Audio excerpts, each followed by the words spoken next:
you awake? I thought I heard you get up. Yeah, I'm awake. Sorry, I just can't sleep. Are you thinking about him? Yeah, a bit. Usually get back to sleep, my love. I'm fine. No, it's okay.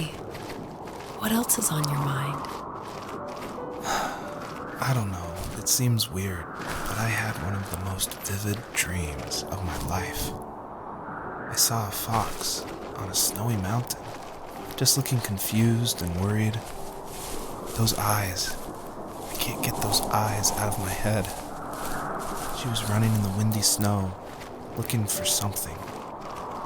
Do you think it has to do with you and what's been going on? I don't know.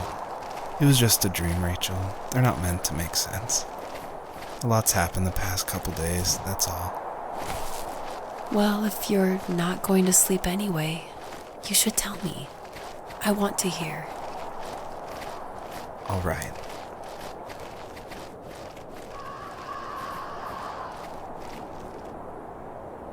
So, not far from her home, she followed that path to something unexpected.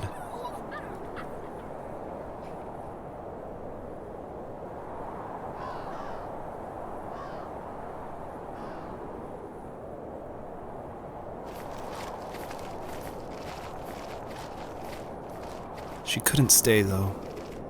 She had to find her other 2 children. So she took that path. She followed it towards something ancient. Something with answers.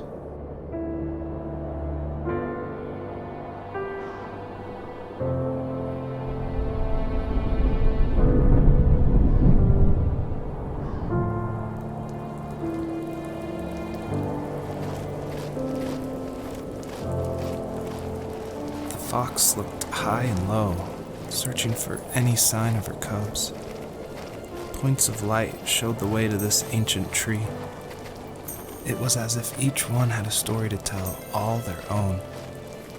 The land was trying to tell my story, too. I felt like I was right behind her the whole time.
As a kid, did you ever do show and tell in your class? Yeah, I think I only did it once, when I was in the 4th grade. You know how my life was around then. I wanted to show my class what helped pass the time and distracted me, so I brought a dozen paper cranes I had made. I think I told everyone how badly I wanted to be a bird and fly, embarrassingly enough. Don't be embarrassed. Every kid wants to fly. For me, it was another toy from my dad, a wooden boat. I remember guarding it so carefully in my hands as I walked into class. When I sat down, a group of boys immediately made fun of it. They asked which trash can I found it in, or why an ugly log was my favorite toy. When I got up, I didn't even want to tell them my dad had carved it. I said it was a joke gift my friend had given me. Kids can be so cruel. Some of them are. I shouldn't have let them get to me, but it did. It's amazing we bounced back at all.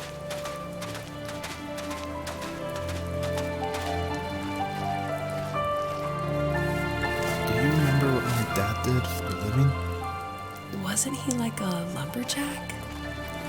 That's one way of putting it. If wood was a canvas, then a carving knife was his paintbrush. Even after working a 50-hour week, even after his hands were more splinters than skin, he would bring home the nicest piece of Alaskan weeping cedar and make me toys. That wooden train was the first toy I can remember, and I loved it.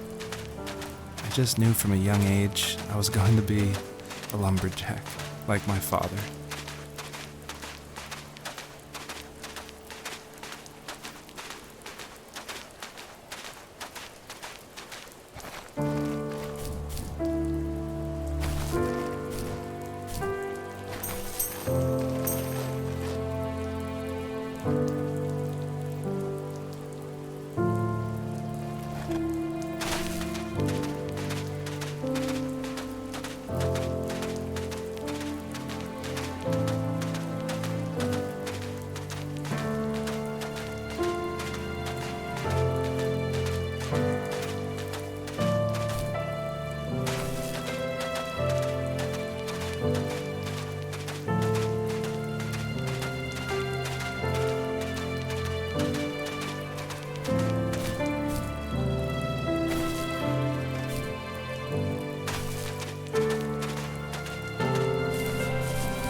My teenage years were full of sketching, angst, and trouble. I wasn't popular or unpopular. Maybe just forgettable. I guess that gave me a sense of freedom, so I hung out with crazy kids, doing crazy things, even though I mostly just watched the chaos ensue. We did it all. Put fireworks in mailboxes, hide roadkill in people's garages, break windows of the barber shop in Anchorage. My dad was furious, but he was so busy working he couldn't do much to stop me from going out. I think being an adult means there's no one to stop you making hard decisions. He had to make a living, and he couldn't be in two places at once. Yeah, I realize that now. But at the time, I was sure he was more interested in growing his business than what was going on with me.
He was working another late night, and my friends were over, saying how bored they were and how they'd come all the way out to my house for nothing.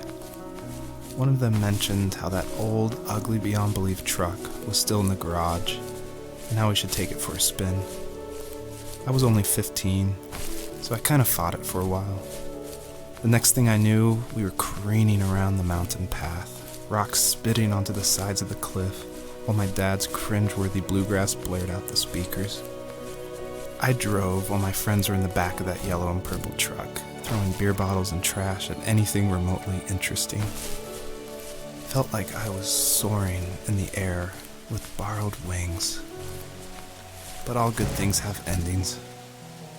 A cop outside of Eagle River pulled us over after he saw us send a bottle rocket into someone's yard.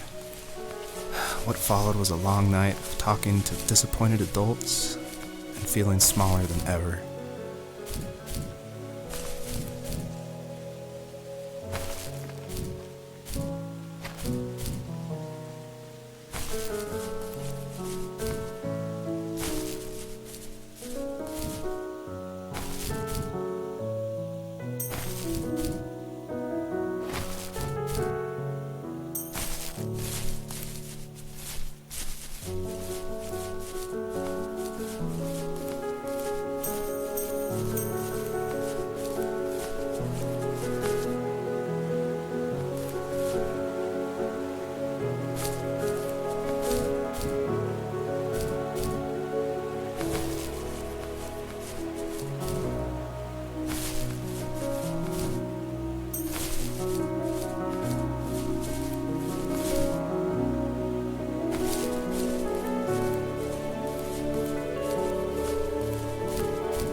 After he drove me home from the police station, I blew up at him, saying how I never wanted to be like him, how I was going to be someone and leave that hick icebox for good.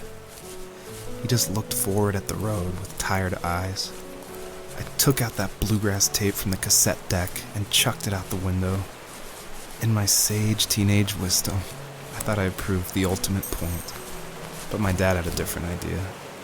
He slammed the brakes, slowly bowed his head while gripping the steering wheel, and finally looked at me. All he said, like it was a polite request, was, "Make this right." I sat there in silence, fuming, but I eventually got out and combed every square inch of the woods, muttering profanity after profanity. I found it 30 minutes later, near a small waterfall off the road. I went back to the truck, put the wet tape back in, and sure enough it worked. We didn't speak another word to each other the rest of the night. Wow, I knew you were a crazy teenager, but... It's hard to believe, isn't it? It surprises me too.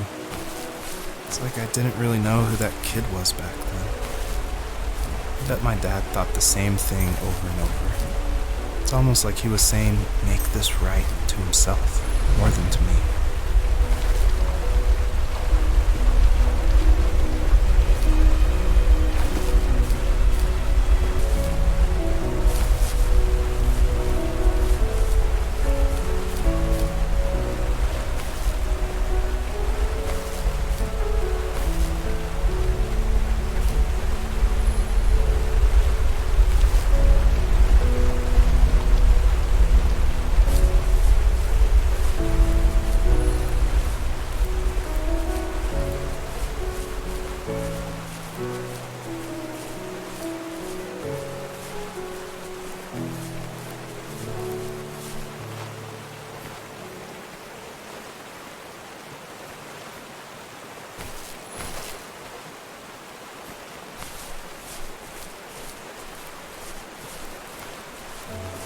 My friends would laugh about that night and talk about how crazy it was, and I laughed along, pretending it didn't bother me.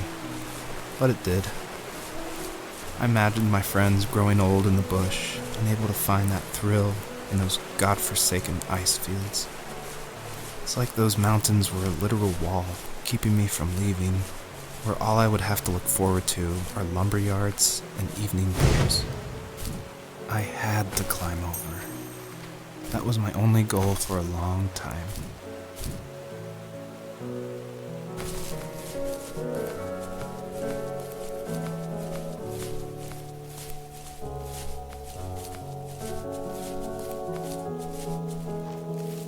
If there was some way I could take my love of drawing and turn it into a way of escape, nothing would make me happier.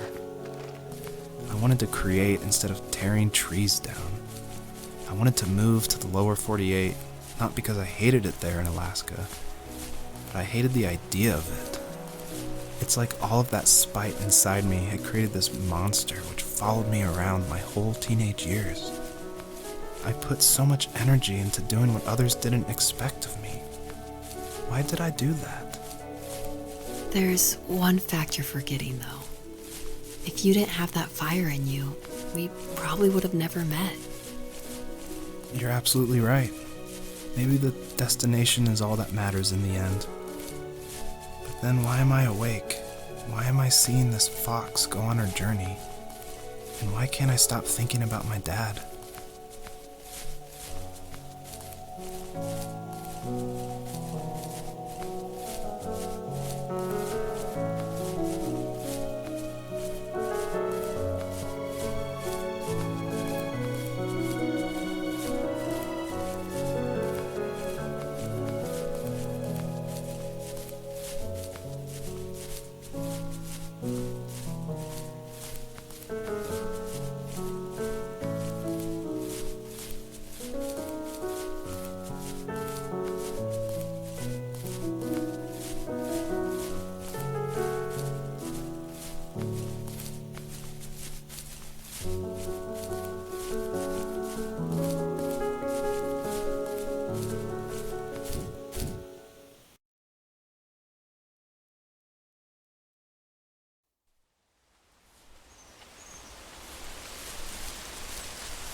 property, there were old abandoned pieces of a shed and car long left unused. I used to ask him all the time who those people were that left all this junk, and I'm sure he got so tired of hearing it that he made up some elaborate stories how a brown bear ate them and haunted the woods afterwards. What's funny is I think it made those people seem more real. Growing up thinking they were still hanging out like they couldn't say goodbye. I used to tell my friends how I could swear I saw spirits move near the water, and that always freaked them out.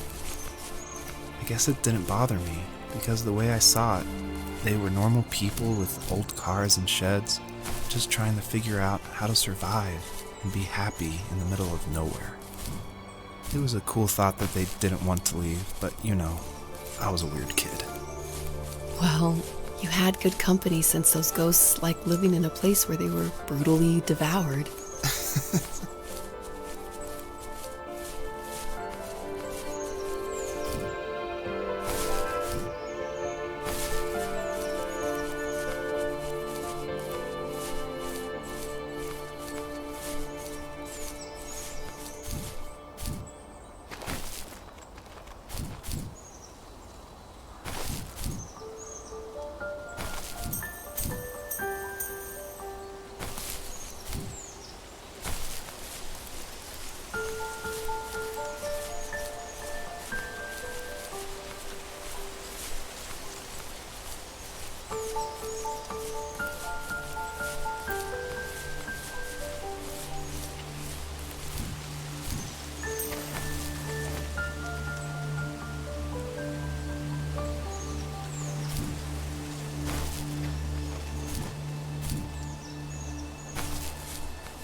Even at my most distant, at the times when I detested him the most, he kept reaching out.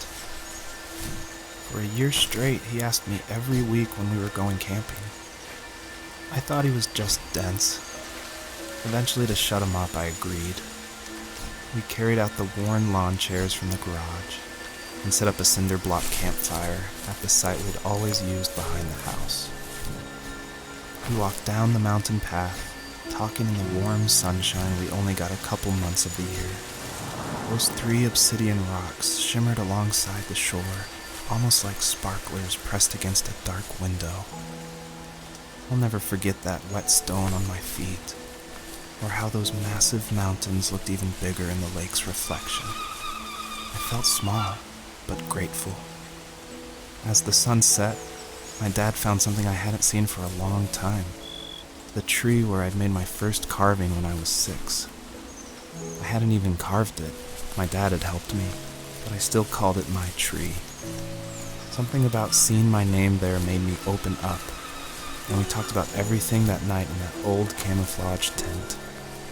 I told him how much I loved sketching and design, and how it would be a dream to study architecture in Seattle.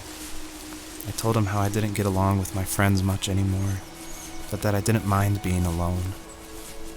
He told me he was there for me, and he joked that if all he had to do was write my name on a tree to finally get me to talk, he would have left me carved logs with novels on them in front of my room every morning. I don't know why it took me that long to realize it, but it was then I knew how much he had sacrificed for me.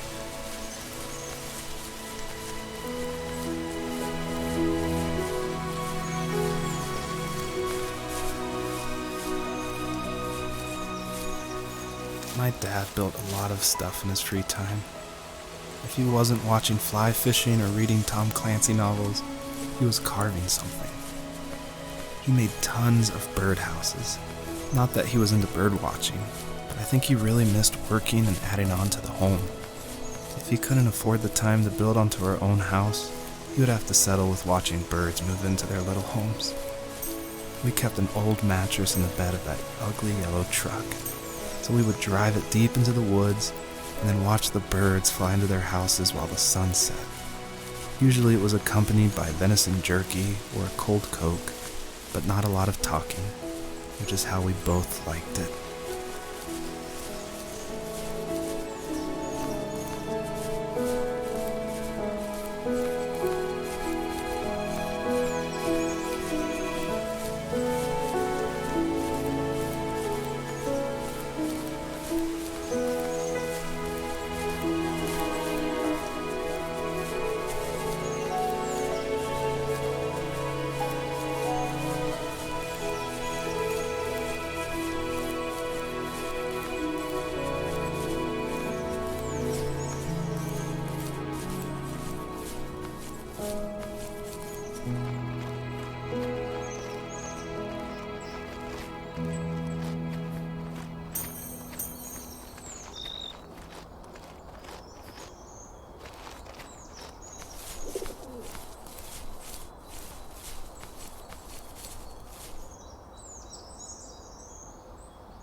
Sabar.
we were happiest underneath the evergreens.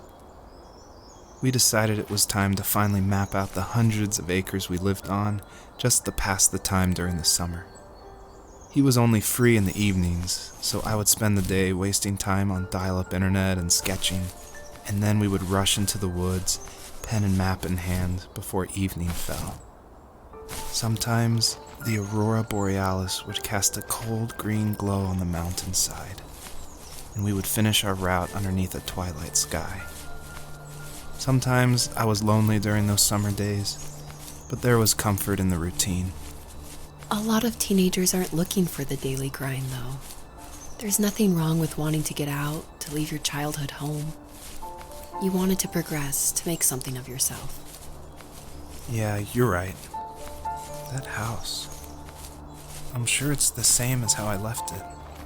But then why does it feel so different? I doubt you're the only adult to have looked back and asked that question.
The perpetrator stood nearby, unfazed, like nothing was wrong. My dad is dead, and he's never coming back, Rachel. I can tell you these stories, but I can never reminisce with him again. He can never hold a grandchild that we'll probably never be able to have. I can never talk to him again, and I'll never be able to say I'm sorry for everything.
I need to go to bed. I just can't talk about this anymore. Good night.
Joseph, you can't go to sleep feeling like this.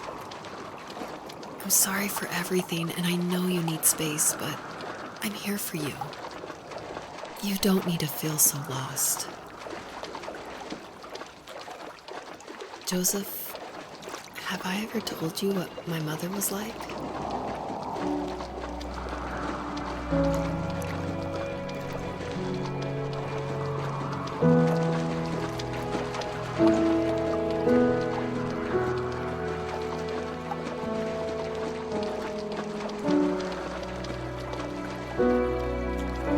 You know what it's like not to have a mom at home. And you know how hard that made my childhood. What helped me was watching the birds in the morning before the school bus came. I thought that my mother was one of those birds, and it made me want to be free like her. My mom taught me how to fold origami cranes while she was in the hospital. So I told myself I would fold one every day until I could fly myself. I think we both have always loved animals, and for me that love started with a dog. Sometimes this Rottweiler would come up to our property line and wait at the fence for me, but only once in a while. I was sure to check every day immediately after school, and it usually ended in disappointment. I would even steal money from my passed-out dad just so I could buy these off-brand dog biscuits. Even when she did stop by, she never went beyond the fence. Why was she so scared? I think my dad was the opposite of your dad in almost every way, except he was in the military as well. He coped with alcohol of every kind. The trailer started falling apart, he got angry, and I withdrew. More and more I became the weird, quiet kid who made lots of origami birds and carried dog biscuits around. I think we were pretty similar when it came to being the weird kids. And that same sincerity in college was one of the reasons I was so drawn to you.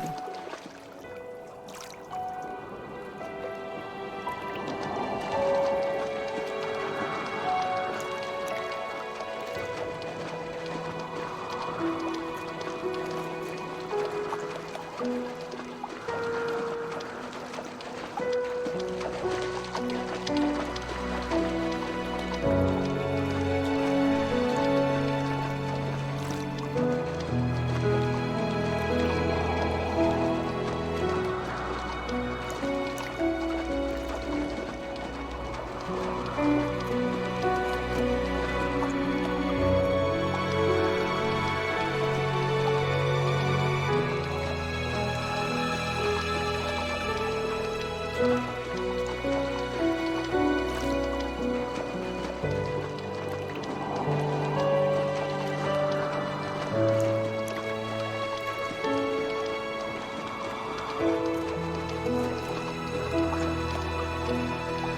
have strength, Joseph, and you're not as alone as you think. It's all just so pointless. Just waiting for life to happen. It's like having the home I always wanted is cursed out of my reach. The thought of being a parent myself. How could I do that when I couldn't even be a good son? I'm sorry. I know what you're saying. I just don't know how things will work out. These quiet hours will turn into years. We'll wonder which roads passed us by. Then we'll forge a new road together. Besides, I discovered for myself that one fateful morning where any hopeful road leads to. There may be thorns and mist, but it always leads to the same thing. And what's that? Family. I'm so glad that you're part of my family, Rachel. And I'm glad you're part of mine.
Fox knew her last cub would be waiting for her at the first tree. She was almost there.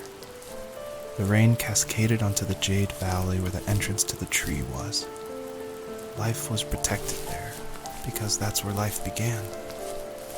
It was now only a mother and a daughter left. Items from my life still dotted the ground as she moved closer to her destination, and destiny.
At the end of high school, I felt something I hadn't felt in a long time. Drive. I looked into the best architecture schools on the West Coast, then got a dose of reality when looking at other students' portfolios and the high cost of tuition. I still wanted to be something, to be the next Alvaro Siza, and to make those thousands of sketches worth something in my grand history. But now even an internship sounds impossible. Siza helped me understand how essential emotion is in architecture, and he also said light is the real composer of space. I like to think these glints of light, like not finding a job or even a strange dream about a fox, are something I should be thankful for, even if the illuminated space is something I'm less than comfortable with.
My dad was super supportive with my college plans. To a point. Things were okay until this terrible accident happened. I guess a forklift flipped over due to a bad axle, and it crushed one of the workers there. My dad didn't eat for days, even though he wasn't directly involved. It devastated him. Not only did it hurt the business, but it just freaked him out. He would talk in his sleep, muttering things about firing people and saying sorry. One fateful day he approached me, said that since my school search wasn't going well, I should finally be a man and take over the family business. He said one day he was going to die, and that all of his work, sacrifice, and even that man's life would be wasted in vain. I just lost it. Teenage me just exploded at the thought. I screwed up. I said things I shouldn't have. He was having a crisis, and I pretty much spit in his face.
Was that the last time you talked to him?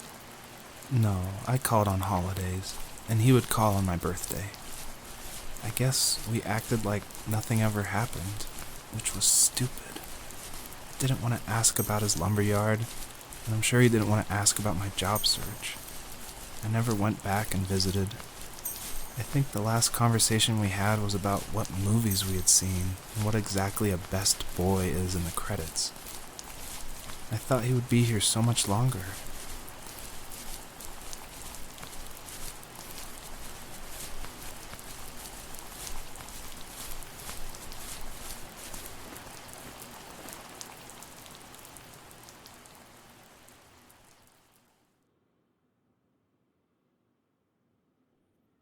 In the distance, the first tree illuminated the wasteland. She couldn't go home anymore. She did the only thing she was capable of. moving forward. My dad died alone in the middle of the wilderness. I should have been talking to him more. I should have done a lot of things differently.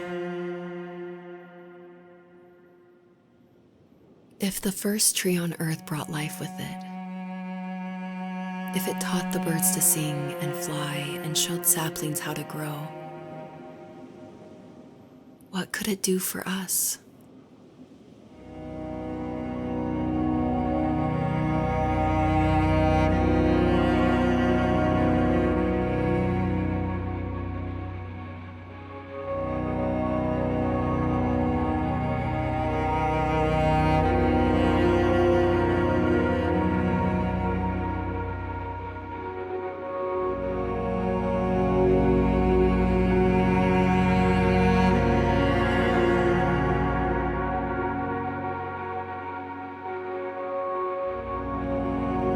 There was a letter I received yesterday from a name I didn't recognize, with a quote I can't stop thinking about. Death is not the opposite of life, but a part of it. More and more, I'm realizing one important truth. Each of us have our own journey to the first tree. But sometimes I'm not sure I'm ready to take that first step. You already have my love. Penso di aver sbagliato strada.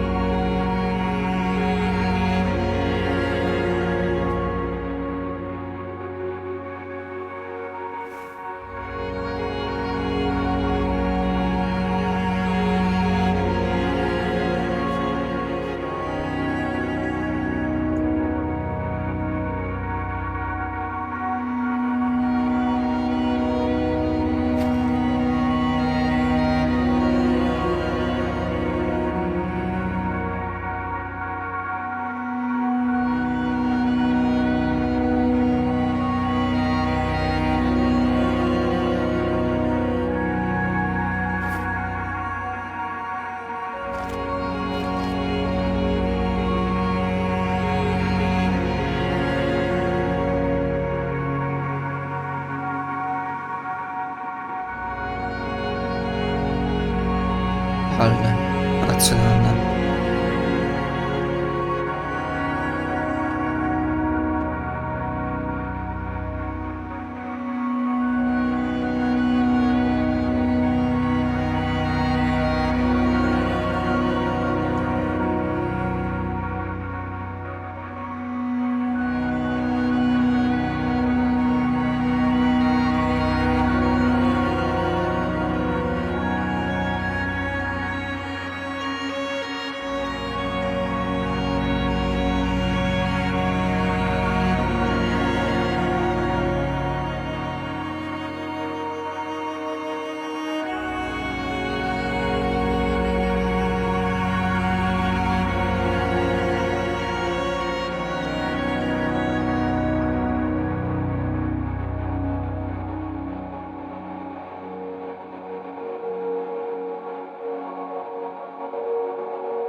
Devo vedere se succede, vedi due.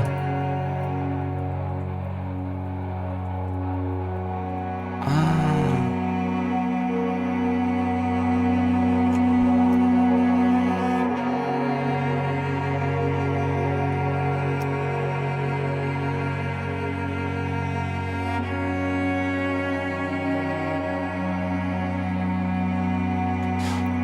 Escape.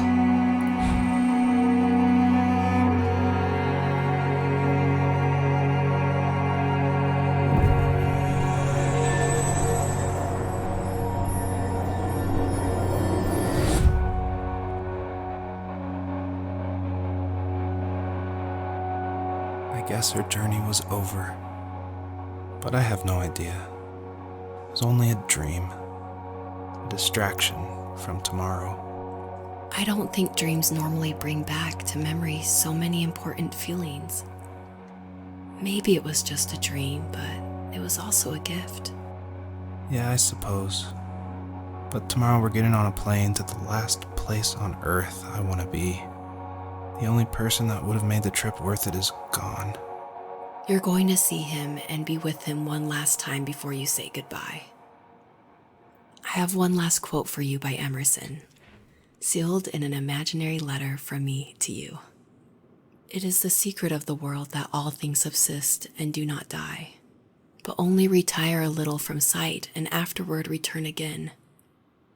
Go to sleep, my love. We have a big day tomorrow, but I'll be there with you every step of the way. Thank you. Thanks for listening. Good night, Rachel. Good night, Joseph.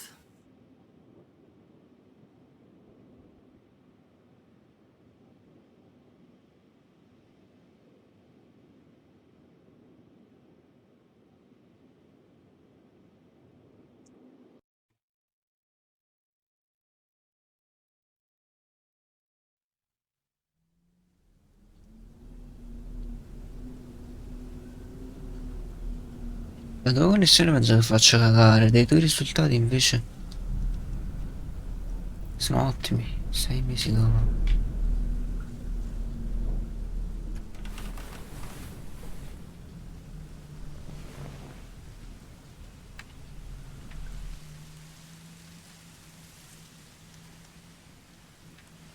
Ma che cazzo?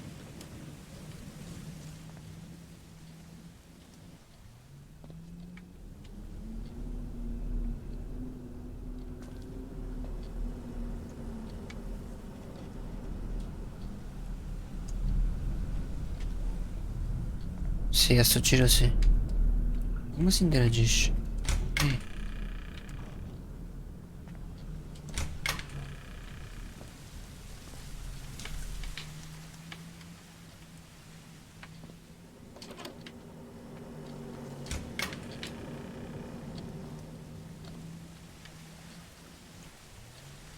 Ho quasi paura. Ambiente un po' spettrale.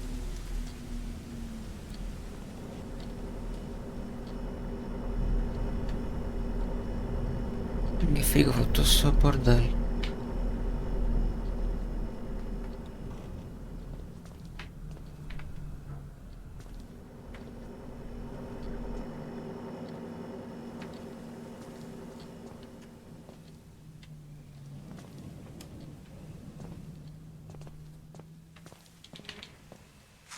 Devo prendere la macchina? No. Devo andare qua dietro. Sì.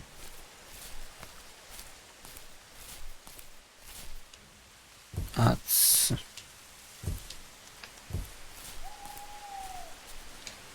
Che è una tenda qua.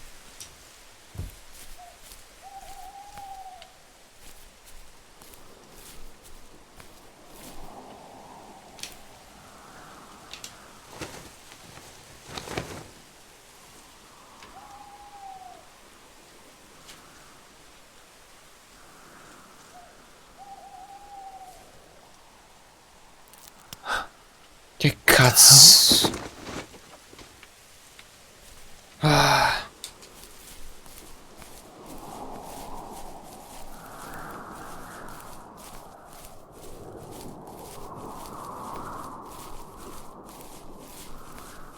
Corri.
raccontato una storia.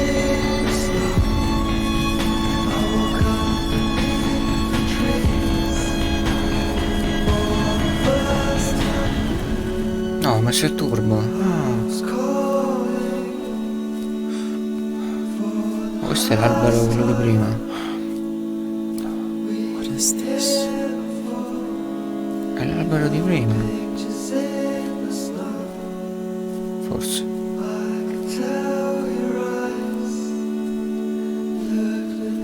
No, quello era molto più grande.